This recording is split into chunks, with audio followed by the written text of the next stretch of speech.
मनु संहिता अर्थात आदि संविधान की 5 विशेषताएं जानने के लिए यह वीडियो अंत तक देखें।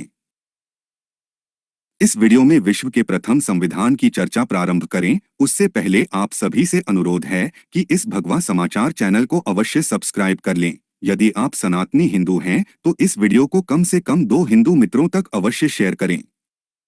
संविधान का अर्थ है वह नियम जिससे कोई भी शासन संचालित होता है। जैसे भारत का संविधान।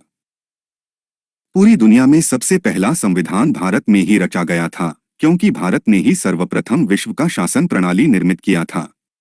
इसलिए राजाओं द्वारा राज्य के संचालन के नियमावली की आवश्यकता को पूरा करने के लिए तत्कालीन आदि शासक मनु द्वारा इसकी रचना की गई थी। आइए आदि शासक द्वारा रचित इस संविधान की 5 विशेषताएं जानते हैं। पहली विशेषता, इसकी रचना प्रथम मनु द्वारा की गई थी, जिन्हें स्वयंभू मनु कहते हैं, और इस समय 7वें मनु का शासन चल रहा है।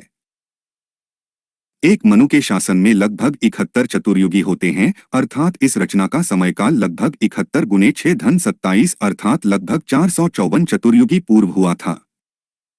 और एक चतुर्युगी में लगभग 32 लाख वर्ष होते हैं। अब यदि हम हिंदू इतनी प्राचीन शास्त्र के विषय में जानकारी रखते हैं तो यही अपने आप में महत्वपूर्ण है। दूसरी विशेषता, मनुस्मृति को मनु संहिता, मानव धर्म शास्त्र, मानव शास्त्र आदि नामों से भी जानते हैं। इसकी रचना का आधार वेदों में ही निहित है। मनु संहिता में कहा गया है कि वेद ही धर्म के मूलाधार हैं। इसलिए किसी भी विवाद के विषय में वेदों को ही प्रमाण माना जाता है। तीसरी विशेषता, वेदों के आधार पर रचित संहिता और स्मृति की तर्कशास्त्र के आधार पर निंदा करने वाले को नास्तिक कहा गया है और उसे समाज से बहिष्कृत करने का विधान है।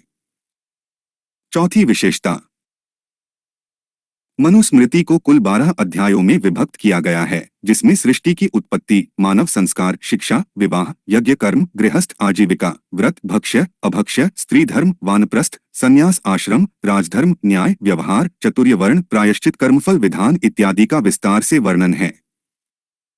पांचवी विशेषता, मनु संहिता विश्व के कई देशों में अपना प्रभाव रखती है और भारत समेत वर्मा, थाईलैंड, जावा इत्यादि देशों के संविधान पर अपना पर्याप्त प्रभाव रखती है।